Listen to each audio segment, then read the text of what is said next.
دیا voice channel کے پیارے ناظرین، السلام علیکم۔ شوہر نے میرا کنوارا پن چیک کرنے کے لیے مجھے ایک اندھیرے کمرے میں 3 دن کے لیے بند کر دیا اور جیسے ہی بیڈ پر لیٹی تو میری جان نکل گئی، کیونکہ آدھی رات میں میرا کنوارا پن چیک کرنے کے لیے شوہر میری ٹانگیں اٹھا کر چھوٹا سا کمرہ، گھپ اندھیرا، ایک چارپائی جس پر میں بے بسی سے لیٹی آنسو بہا رہی تھی۔ نہ جانے یہ کیسی اندھیری نگری تھی، کیسا ظلم تھا اور کیوں تھا۔ جس گاؤں سے میں تعلق رکھتی تھی وہاں یہ ایک عجیب سی رسم تھی۔ گاؤں میں جب بھی کسی لڑکی کی شادی ہونے لگتی تو اس کی پاک دامنی دیکھنے کے لیے اسے ایک کنویں کے پاس لایا جاتا اور پانی نکلوایا جاتا۔ اگر پانی مٹی والا آتا تو سب سمجھتے لڑکی بد کردار ہے، یوں ہی اس سے کوئی تب تک شادی نہ کرتا جب تک وہ لڑکی 3 دن تک اندھیرے کمرے میں نہ گزرتی، اور اگر ڈول میں پانی صاف ستھرا ہوتا تو سمجھ جاتے کہ لڑکی پاکیزہ ہے تو اس کی شادی دھوم دھام سے ہوتی۔ بچپن سے میں اس رسم کو ہوتے ہوئے دیکھ رہی تھی۔ ایک سنسان سے جگہ پر وہ کنواں بنا ہوا تھا اور اس کے قریب بس ایک ہی کمرہ تھا جہاں اس لڑکی کو رہنا پڑتا، جو کنویں کے گندے پانی کی وجہ سے وہاں بدبو تھی۔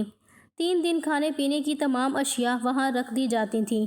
جب میں نے ہوش سنبھالا تھا، پہلی بار میرے گھر میں میری پھوپھو کے بارے میں پانی میلا اور مٹی والا نکلا تھا۔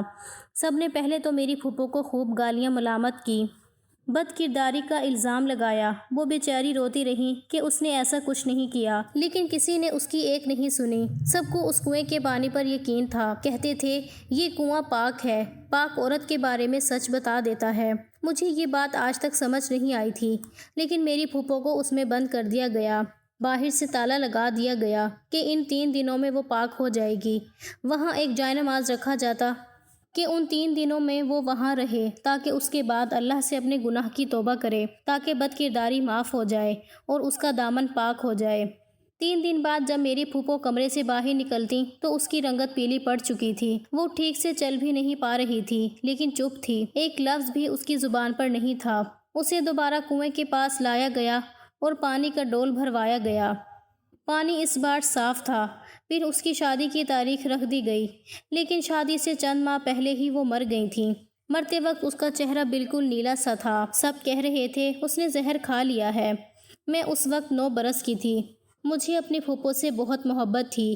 اس کے مرنے پر میں بہت روئی تھی، اور آج میرے ساتھ بھی وہی ہونے جا رہا تھا۔ مجھے نہیں پتا تھا پانی میلا کیوں آیا تھا، کیونکہ میں اچھی طرح سے جانتی تھی کہ میں کنواری ہوں۔ میں نے ایسا کچھ بھی نہیں کیا۔ پورا کمرہ بند تھا، کھڑکی تک وہاں موجود نہیں تھی کہ دن کی روشنی کا گزر بھی ہوتا۔ بس ایک پنکھا چل رہا تھا۔ رات کا اندھیرا شاید چھا چکا تھا۔ سنسان سی جگہ، کچھ دور جنگل، بیابان کا سلسلہ شروع ہو جاتا ہے، کہیں کوئی جنگلی جانور ہی آ کر دروازہ توڑ کر مجھ پر حملہ ہی نہ کر دے۔ اس سوچ نے میرے دل کو ڈبا کے رکھ دیا تھا۔ میں چارپائی سے اٹھ کر بیٹھ گئی۔ پھر مجھے پھوپھو کا چہرہ آنکھوں میں گھومنے لگا۔ وہ اتنی پیاری تھیں کہ ایک بار کوئی انہیں دیکھ لیتا تو نظر پلٹنا بھول جاتا تھا، لیکن اس کمرے میں 3 دن کے بعد جب وہ باہر نکلی تھی تو پیلی رنگت اور ان کا وجود کمزور سا ہو چکا تھا۔ اس کمرے کا دروازہ لوہے کا مضبوط دروازہ تھا، جسے کھولنا ایک کمزور سی عورت کی بس کی بات نہیں تھی۔ میں نے کھانے کی ٹوکری کپڑا ہٹایا تو سوائے پھل کے اور کچھ بھی نہیں تھا۔ مجھے خیال آنے لگا کہ شاید پھوپھو کی کمزوری کی وجہ خوراک کی کمی تھی۔ پھر یہ خیال میری جان لینے لگا کہ کیا میں بھی ان 3 دنوں میں ایسے ہی ہو جاؤں گی۔ کمرے میں نہ کوئی بٹن موجود تھا اور نہ ہی کوئی بلب لگایا گیا تھا۔ میں نے پورے کمرے کا جائزہ لیا، ٹھیک سے کچھ دکھائی بھی نہیں دے رہا تھا۔ میں پھر بے بسی سے دوبارہ چارپائی پر بیٹھ گئی۔ ابھی کچھ ہی دیر مجھے وہاں بیٹھے ہوئی تھی کہ مجھے کچھ آہٹوں کی آواز آنے لگی۔ میری خوف کے مارے روح فنا ہونے لگی تھی۔ باہر اب جنگلی کتوں کے بھونکنے کی آوازیں آ رہی تھیں۔ اس پر یہ ستم ہوا کہ بادلوں کی گرج چمک بھی شروع ہو گئی تھی۔ بجلی کی روشنی تو کمرے میں نہیں آ سکی، لیکن بادل جب زور سے گرجتا تو مجھے لگتا میرا دل اس کی آواز سے پھٹ جائے گا۔ تیز بارش کی آواز سن کر میرا ضبط اب جواب دینے لگا تھا۔ میں رونے لگی تھی۔ مجھے پھر سے پھوپھو یاد آنے لگی۔ یقیناً وہ بھی اسی خوف کی وجہ سے اور اکیلے پن کی وجہ سے ڈرتی رہی ہوگی۔ میں نے سوچا رونا تو کوئی حل نہیں ہے، میں اپنے رب کے حضور دعا کر لوں تو شاید میری مدد ہی ہو جائے۔ میں واش روم میں چلی گئی، ابھی وضو ہی کر رہی تھی کہ واش روم کے اندر سے ایک کھڑکی کھلی۔ مجھے تعجب ہوا کہ جب کمرے میں کوئی کھڑکی موجود ہی نہیں تھی تو واش روم میں کھڑکی کیسے ہو سکتی ہے، لیکن جیسے ہی میں نے اس کھڑکی کے باہر سے جھانک کر دیکھا، روح ہی فنا ہو گئی تھی۔ میرے والد ایک کسان تھے، لیکن مجھے پڑھنے کا بہت شوق تھا۔ 10ویں جماعت میں نے اپنے گاؤں کے گرلز اسکول سے اچھے نمبروں سے پاس کی تھی۔ ابا نہیں چاہتے تھے کہ میں آگے تعلیم حاصل کروں، لیکن میرا شوق تو جنون کی شکل اختیار کر گیا تھا۔ پہل تو میں نے ابا کو پیار سے منانا چاہا۔ جب وہ نہیں مانے تو میں ان سے ناراض ہو گئی، پھر کھانا پینا تک چھوڑ دیا۔ مجھے مزید تعلیم حاصل کرنی تھی، لیکن ابا کو یہ خوف تھا کہ انہوں نے سن رکھا تھا لڑکیاں زیادہ پڑھ لکھ جائیں تو اپنی من مانی کرنے لگتی ہیں، ماں باپ سے بحث کرتی ہیں۔ اسی لیے مجھے آگے تعلیم جاری رکھنے کی اجازت اس شرط پر ملی کہ میں شادی وہیں کروں گی جہاں میرے ابا چاہیں گے۔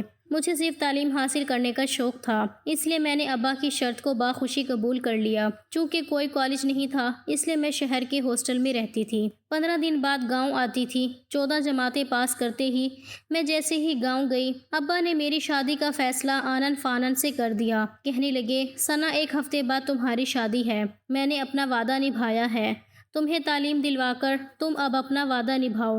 شادی کے معاملے میں تم سے کوئی سوال نہیں پوچھوں گا۔ شادی کے معاملے میں تم کوئی سوال نہیں پوچھو گی۔ میری زبان کو پہلے ہی تالا لگا دیا گیا تھا، اس لیے میں چپ سی ہو گئی تھی۔ وہ کون تھا، کیسا تھا، جس سے میری قسمت کو جوڑا گیا تھا؟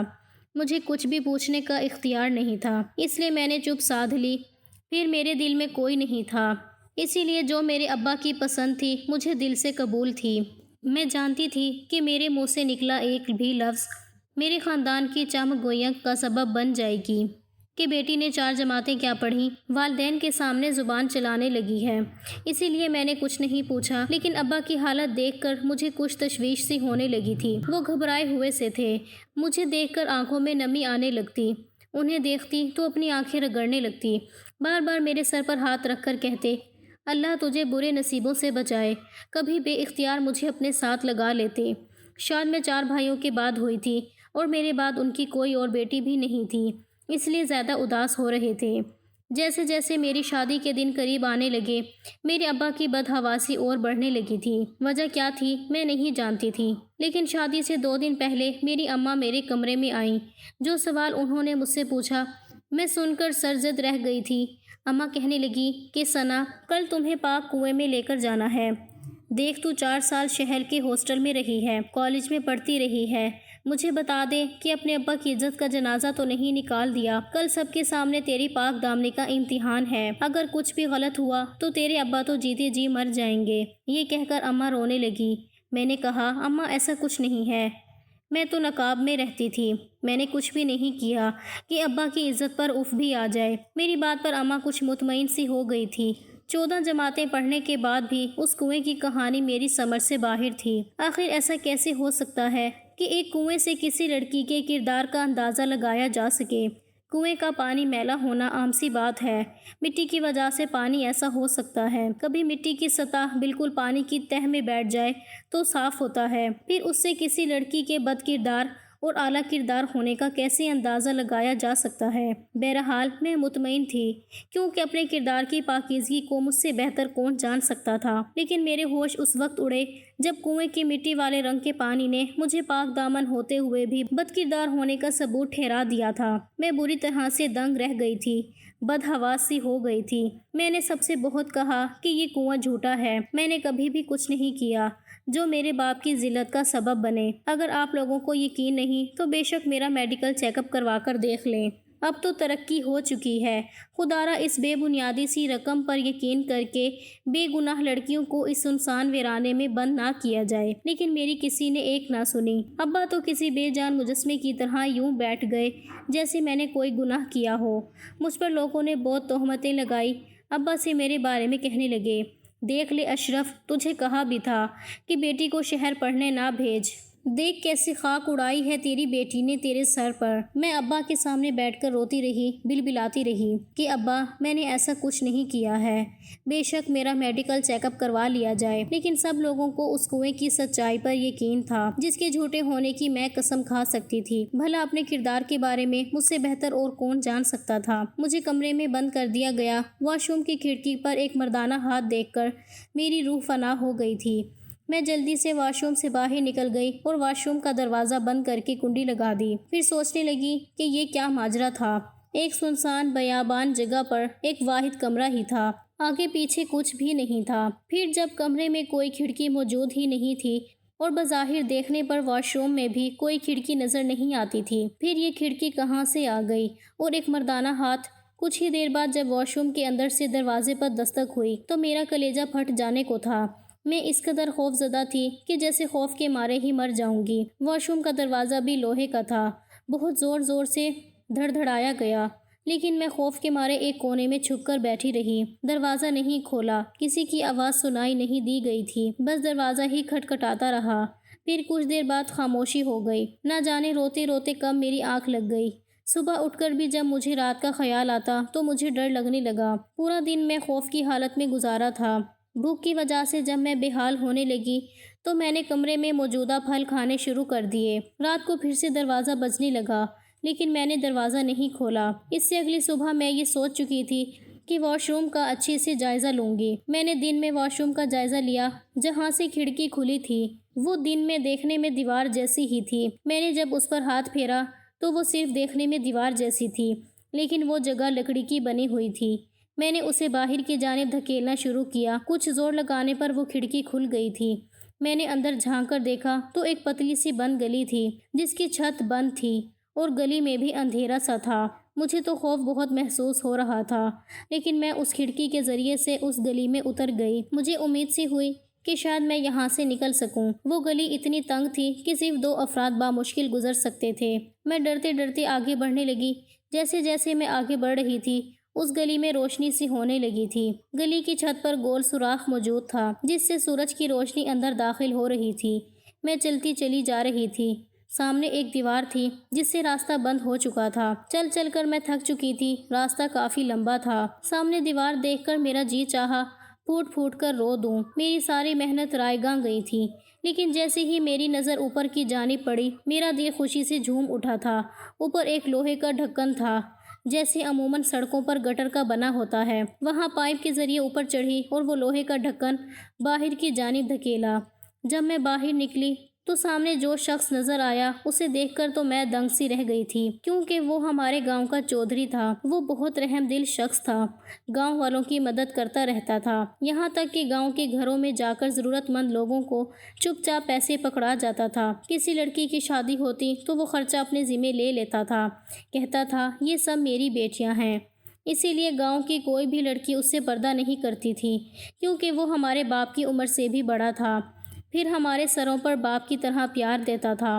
پورے گاؤں میں اس کی بہت عزت تھی۔ ان کے بڑے سے محل میں کئی بار جا چکی تھی۔ ان کی بیٹی میری ہی ہم جماعت تھی اور میرے ساتھ ہی ہاسٹل میں رہتی تھی، لیکن وہ امیر تھی، اس لیے ہاسٹل میں اس کا کمرہ اس کے معیار کے مطابق تھا۔ میں غریب کسان کی بیٹی تھی، اس لیے ایک چھوٹے سے مناسب کرائے کے کمرے میں رہتی تھی، لیکن اس لڑکی میں غرور بالکل نہیں تھا۔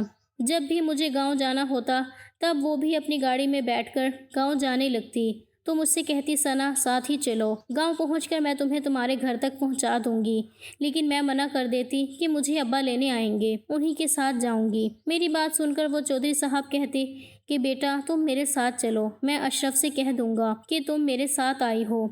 وہ اپنی گاڑی میں ڈرائیور کے ساتھ خود اپنی بیٹی کو لینے آتے تھے۔ میں ان کی گاڑی میں بیٹھ جاتی، وہ مجھے گھر تک چھوڑتے اور میرے والد کو کہتے کہ یہ میرے ساتھ آئی ہے۔ میرے ابا ان کا شکریہ ادا کرتے نہیں تھکتے تھے۔ کئی بار پڑھائی کے سلسلے میں اپنے ابا کے ساتھ اس چودھری صاحب کے محل بھی گئی تھی۔ ان کی بیٹی میری ہم جماعت تھی تو اکثر کبھی مجھے کچھ پوچھنا ہوتا تو میں ابا کے ساتھ چلی جاتی تھی۔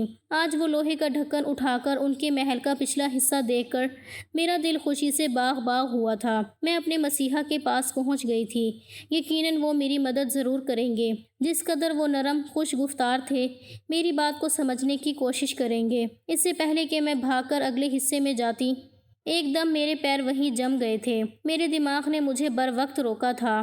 اگر یہی میرا مسیحا ہے تو اس کمرے کا راستہ ان کے گھر تک ایسے پہنچا رہا ہے۔ جس کمرے کو ایک سنسان کی جگہ بنایا گیا ہے، وہاں پچھلے حصے میں باغ سا بنا ہوا تھا، اونچے اونچے درخت لگے ہوئے تھے۔ میں وہاں موجود درختوں کی آڑ میں چھپ گئی۔ میری چھٹی حس نے مجھے خطرے کی گھنٹی سنائی دی۔ رات تک میں وہیں بیٹھی رہی۔ رات کو جب اندھیرا ہو گیا تو وہی چودھری وہاں اپنے 2 ملازمین کے ساتھ اسی لوہے کے ڈھکن کے پاس کھڑا تھا۔ اس کا چہرہ ہر قسم کی نرمی سے عاری تھا۔ اپنے ایک ملازم سے کہنے لگا، آج اگر وہ لڑکی دروازہ نہ کھولے تو دروازہ توڑ دینا۔ یہ سن کر تو میرے ہوش ہی اڑ گئے تھے۔ انسانی روپ میں وہ کسی درندے سے کم نہیں تھا۔ اب میرا دل گھبرا رہا تھا کہ مجھے کمرے میں نہ پا کر وہ سمجھ جائے گا کہ میں اس کے گھر پر ہوں۔ اگر اس نے مجھے ڈھونڈ لیا تو مجھے زندہ نہیں چھوڑے گا۔ مجھے گھر سے نکلنا تھا، مگر کیسے؟ وہ چودھری یہ کہہ کر جا چکا تھا۔ میں درخت پر چڑھ کر دوسری جانب بنا کچھ سوچے سمجھے کود گئی۔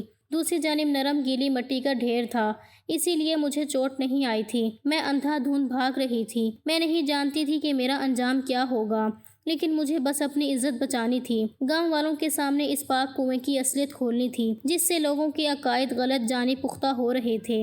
میری پھوپھو کے ساتھ کیا کچھ بیت چکا تھا، اب یہ راز مجھ پر کھل گیا تھا۔ وہ کیوں مر گئی تھی؟ یقیناً زہر کھا کر اپنی جان اسی لیے دے گئی ہوگی۔ میں بھی اپنی پھوپھو جیسی تھی۔ میں بے حد خوبصورت تھی، لیکن میرے دل میں اس چودھری کا بہت احترام تھا۔ باپ جیسا احترام کرتی تھی، اس لیے اس کے غلیظ ارادوں کی بھنک بھی مجھ تک نہ پڑ سکی۔ یہ سارا کھیل اسی چودھری کا رچایا ہوا تھا۔ وہ ایک پانی کے کنویں سے بھولے بھالے گاؤں والوں کو بے وقوف بنا رہا تھا، جو دن میں گاؤں کے لوگوں کے سامنے ان کا ہمدرد بن کر ان کے گھروں میں جاتا تھا تاکہ ان کی لڑکیوں کو دیکھ سکے۔ ان میں سے اسے جو اچھی لگتی اسے وہ کنویں کے ذریعے اسے بد کردار ثابت کر کے کمرے میں بند کر کے ان سے اپنے غلیظ ارادے پورے کرتا تھا۔ مجھے معلوم تھا کہ میں جس جانب بھاگ رہی ہوں اس کی منزل کیا ہے، وہاں کہاں جس پر ختم ہوگا، لیکن میں بھاگ کر ہانپنے لگی تھی۔ اچانک سے ایک جیپ کے سامنے کی تیز روشنی میرے منہ پر پڑی تو میری آنکھیں دھندلا سی گئی تھیں۔ میں بھاگ کر اپنی ڈھال سی ہونے لگی تھی۔ وہ جیپ جیسے ہی میرے سامنے رکی، میں گر کر ہوش کی دنیا سے غافل ہوئی تھی۔ جب مجھے ہوش آیا، میں ایک ہسپتال میں تھی۔ جو شخص میرے سامنے کھڑا تھا اسے دیکھ کر میرے خوف کے مارے جان ہی نکل گئی تھی۔ میں زاروں کی طرح رو رہی تھی۔ روتے روتے میری ہچکی بندھ گئی تھی۔ میری ساری کوشش بیکار ہو چکی تھی۔ سامنے اسی چودھری کا نوجوان بیٹا موجود تھا، وہی مجھے ہسپتال لایا تھا۔ میں اسی کی جیپ سے ٹکراتی ہوئی بچی تھی۔ مجھے پتا تھا میں جس اذیت سے بچ کر بھاگی تھی اسی میں جا کر پھنس جاؤں گی۔ وہ نوجوان میرے پاس آیا تو میں سہم کر پیچھے ہٹ گئی۔ مجھ سے کہنے لگا، کون ہو تم؟ وہ مجھے پہچاننے کی کوشش کر رہا تھا۔ میں کئی بار اس کے گھر اس کی بہن کے پاس جا چکی تھی۔ سرسری سا تو وہ مجھے دیکھ ہی چکا تھا۔ مجھے یہ خوف ہوا کہ کہیں مجھے پہچان نہ لے، بس اسی لیے میں نے اس سے اپنا چہرہ چھپا لیا۔ لیکن میری بری قسمت کہ وہ مجھے پہچان چکا تھا۔ وہ مجھ سے میرے بھاگنے اور رونے کی وجہ پوچھنے لگا۔ میں اسے کیا بتاتی؟ اگر سچ بتا بھی دیتی تب بھی میری بات پر کبھی بھی یقین نہیں کرتا، اور وہ تو اسی کا بیٹا تھا۔ بھلا میری بات سن کر اپنے باپ کو کیوں غلط سمجھتا؟ وہ مجھ سے کہنے لگا کہ اگر میں نے اسے سچ نہیں بتایا تو وہ مجھے پولیس کے حوالے کر دے گا۔ میں پہلے ہی ڈری سہمی ہوئی تھی، اس کی بات سن کر اور بھی حواسی ہو گئی تھی۔